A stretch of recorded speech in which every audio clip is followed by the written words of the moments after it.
They believed they had discovered a new world, untouched, uncivilized, unknown. But they were wrong, because the people already living there understood that world in ways they couldn't even begin to see.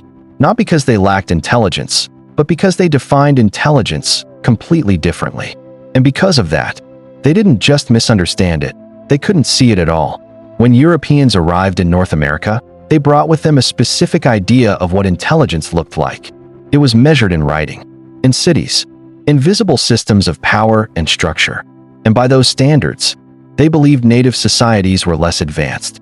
But what if the problem wasn't intelligence? What if the problem was the way intelligence was being measured? Number one, knowledge that lived. To many Europeans, knowledge was something you wrote down. You put it in books so it could be kept, saved, and passed on. But for many native communities, knowledge worked differently. It didn't live in books. It lived in people. It was remembered, shared through stories, spoken out loud, and passed from elders to the next generation. And these weren't just simple stories. They were carefully built ways of teaching and understanding the world. Through these stories, people learned how to live with nature, when to plant or hunt, how to survive different seasons, and how to keep balance in their environment. Everything was learned through real experience, by watching, listening, and doing. Today, this way of understanding is often called traditional ecological knowledge. But in simple terms, it just means learning from nature over a very long time. This knowledge didn't sit still like words on a page. It could grow, it could change, it could adapt when the world changed. Because it wasn't written down, it stayed alive. It lived in memory, in voices, in people.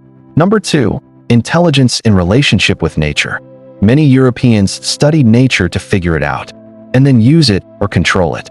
But many native communities had a different goal. They learned about nature so they could live with it, not against it.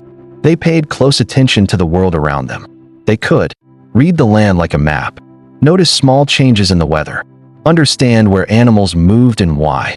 They didn't need tools or machines to do this. They relied on careful watching and knowledge passed down over many generations.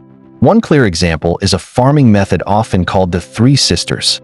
Corn, beans, and squash were grown together, not by chance, but by design. Each plant helped the others. Corn grew tall and gave the beans something to climb. Beans helped improve the soil. Squash spread across the ground and protected it. Together, they kept the soil healthy and made farming more reliable. It may look simple at first glance, but it's actually a smart and well-planned system. Even today, scientists study this method to learn from it.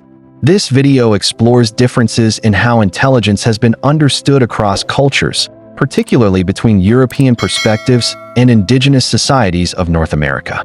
It is not intended to generalize, diminish, or oversimplify any culture or historical experience. Indigenous communities are diverse, with distinct traditions, knowledge systems, and ways of life that cannot be fully captured in a single narrative. The goal of this video is to highlight perspectives that have often been overlooked and to encourage a broader understanding of intelligence beyond conventional definitions. Number three, the misjudgment. Because this kind of intelligence didn't look familiar, many Europeans failed to see it.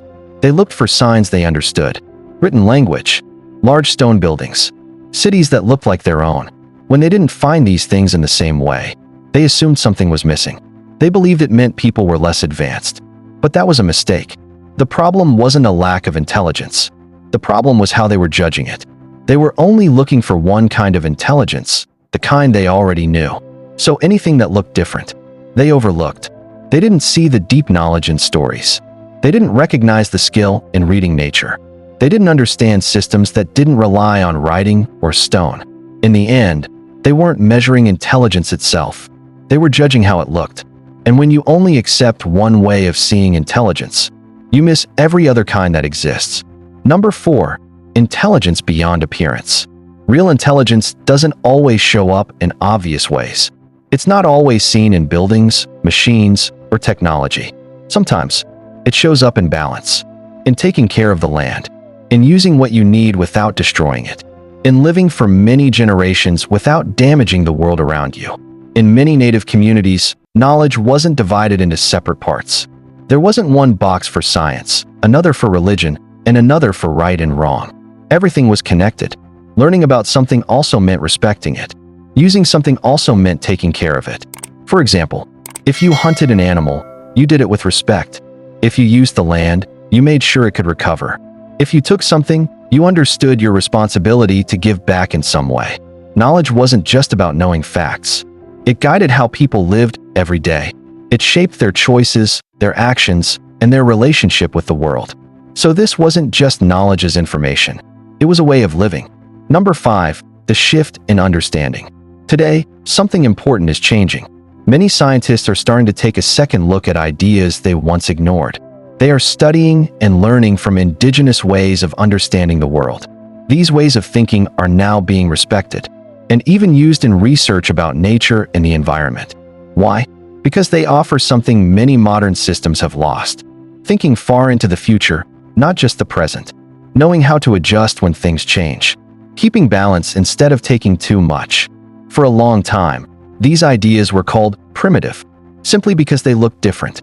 But now, people are beginning to see them clearly. They are not simple. They are careful, tested ways of living that have worked for generations.